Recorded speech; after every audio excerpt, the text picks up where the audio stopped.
Real মাদ্রিদের Vinicius junior, বার্সেলোনার Raphinha, Manchester সিটির সাবিনহো। এদের বিপরীতে খেলছে আর্জেন্টাইন লিগের প্লেয়ার, ব্রাজিলিয়ান লিগের প্লেয়ার, কলম্বিয়ান লিগের প্লেয়ার, উরুগুয়ান লিগের প্লেয়ার। এই টাইপের দুইটা দলের খেলা আজকে সকালে ছিল, বা সেটা কালকে সকাল হয়ে গেছে অলরেডি, কালকে সকালে ছিল ব্রাজিল এবং ভেনেজুয়েলা, যেখানে দুইটা দলের লড়াই কিন্তু হয়েছে সমানে সমান এবং কিছু ক্ষেত্রে ভেনেজুয়েলাই এগিয়ে ছিল। কিন্তু হওয়ার কথা ছিল কিন্তু বিপরীত। যে পরিমাণ প্লেয়ারদের কোয়ালিটি বা প্লেয়ারদের ব্যাকগ্রাউন্ড অনুযায়ী এই খেলাটা এতটা সমান হওয়ার কথা ছিল না, কিন্তু হয়েছে। এই কারণেই ব্রাজিলের প্রেসিডেন্ট লুলা দা সিলভা কিছুদিন আগে বলেছিলেন যে ইউরোপ থেকে প্লেয়ার নিতেই হবে এমনটা না, ব্রাজিলের লিগকে প্রাধান্য দেওয়ার জন্য তিনি বারবার বলেছিলেন এবং তার কারণ হিসেবেও তিনি উল্লেখ করেছিলেন যে ব্রাজিলে এখন ব্রাজিলের ওই টাইপের কোন সুপারস্টার এখন ইউরোপে খেলে না, যে যাদেরকে না নিলে ব্রাজিলের দলের শক্তিমত্তা খুব বেশি কম হয়ে যাবে।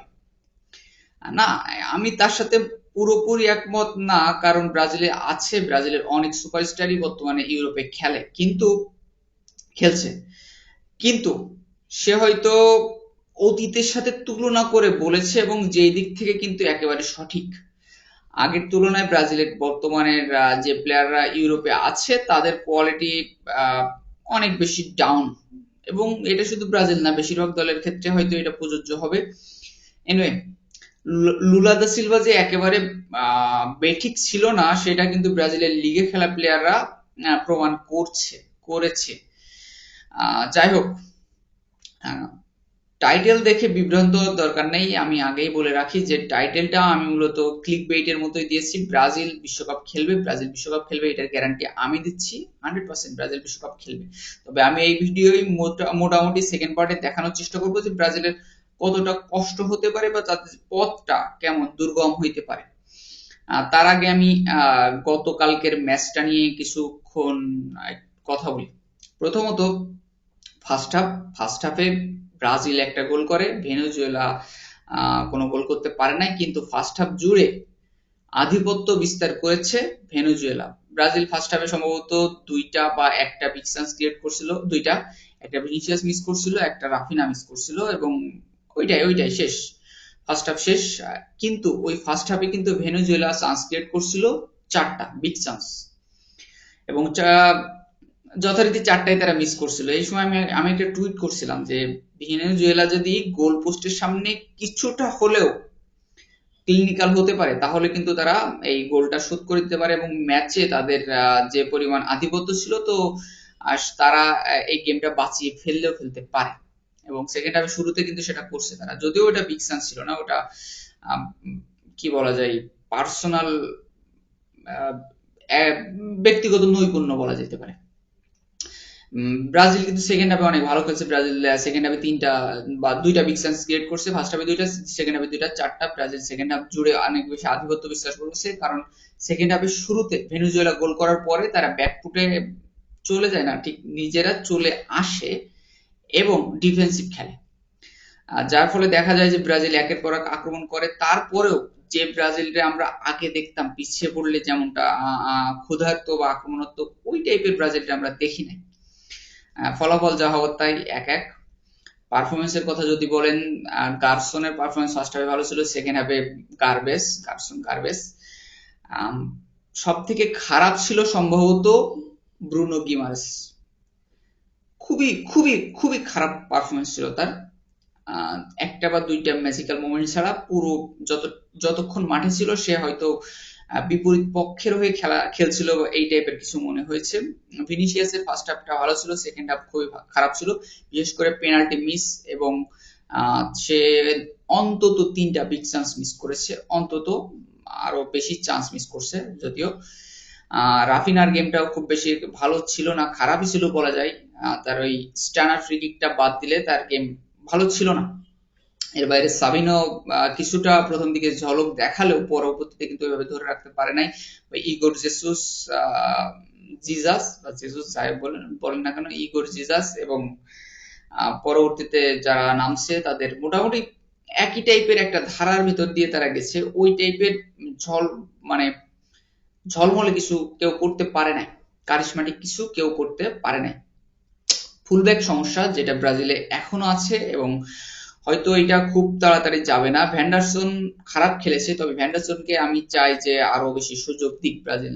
হয়তো দিতে না, ডরিভাল হয়তো তাকে আরো বেশি সুযোগ দিবে, কারণ তার ভিতরে প্রতিভা আছে, যেটা আমরা মুনাফাতে দেখেছি। যদিও ব্রাজিলের হয়ে আজকের গেমটা ভালো ছিল না।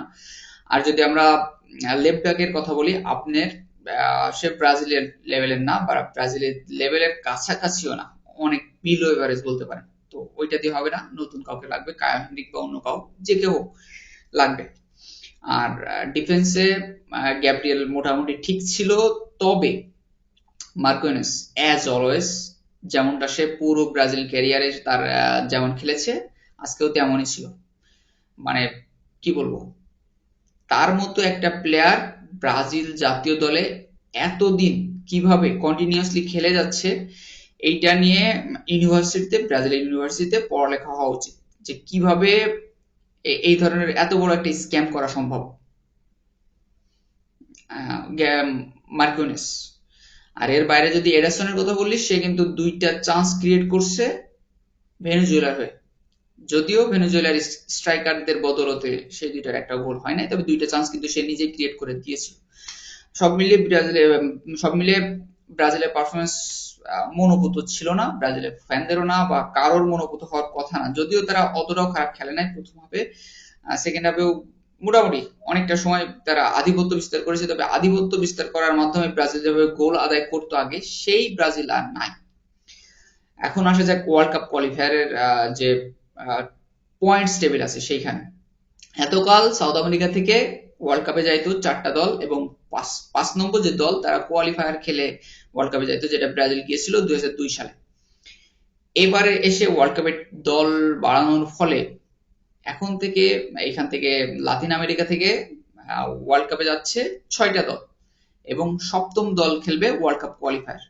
সেই ক্ষেত্রে ব্রাজিলের, আমি প্রথমে বলছিলাম ব্রাজিলের ওয়ার্ল্ড কাপ কনফার্ম, কারণ এই ক্ষেত্রে ব্রাজিল যদি এই আজকে একটা ম্যাচ আছে কলম্বিয়া এবং উরুগুয়ে, সেই ম্যাচে যারাই জিতুক না কেন, পরবর্তীতে ব্রাজিল যদি উরুগুয়ের সাথে হারে বা ড্র করে, সেক্ষেত্রে ব্রাজিল 6ষ্ঠ স্থানে যেতে পারে। 6ষ্ঠ, কারণ প্যারাগুয়ের বলিভিয়ার বিপক্ষে খেলা হবে। মোটামুটি আমি সমীকরণ মিলিয়ে দেখেছি যে ব্রাজিলের 6ষ্ঠ স্থানে যেতে পারে, যদি মানে সবকিছু তাদের বিপরীতে যায়। ড্র করলেও হয়তো 6ষ্ঠ স্থানে বা 5ম স্থানে যেতে পারে তারা উরুগুয়ের বিপক্ষে। তবে এর ভিতরে অনেকগুলো ম্যাচের উপর অনেক কিছু নির্ভর করবে। আর্জেন্টিনার আজকে প্যারাগুয়ের কাছে হেরে যাওয়ায় ব্রাজিলের কিছুটা হলেও লস হয়েছে, এটা লসই, ক্ষতি। এনিওয়ে, তারপরেও কিন্তু ব্রাজিল 7ম এবং 8ম স্থানে থাকা 2টা দল, যারা কিন্তু এই ফাইটের ভেতরে আছে, তাদের সাথে ব্রাজিলের বর্তমান তফাৎ 5 পয়েন্টের, এবং যদি তারা নেক্সট ম্যাচ হারেও, তাহলেও হয়তো 2 পয়েন্টের ব্যবধান থাকবে। সেক্ষেত্রে তো একটা ফাইট হইতে পারে। পরবর্তীতে আবার আর্জেন্টিনার সাথে ম্যাচ আছে আগামী বছর, ব্রাজিলের প্রথম ফিক্সারই কিন্তু আর্জেন্টিনার সাথে। দেখা যাক কি হয়, ততদিনে হয়তো নেইমার ফিরে আসবে। তবে ব্রাজিল যে ওয়ার্ল্ড কাপ খেলবে এটা আমি শিওর, যদিও পথটা খুব বেশি সহজ হওয়ার কথা না। সহজ হবে যদি ব্রাজিল কোনোভাবে নেক্সট ম্যাচে উরুগুয়েকে হারিয়ে দিতে পারে। ড্র করলে হবে না, হারিয়ে দিতে হবে, তাহলে হয়তো ব্রাজিল 3-এর ভিতরে থাকবে, এবং সেইটার ফলাফল হলো 3-এর ভিতরে যদি ব্রাজিল থাকে, সেটার ফলাফল হলো তারা নিশ্চিতভাবে ওয়ার্ল্ড কাপে কোয়ালিফাই করবে, এবং সেটা হয়তো আর্জেন্টিনার ওই যে উইন্ডোটা থাকবে মার্চে, ওই মার্চেই কনফার্ম হয়ে যাবে।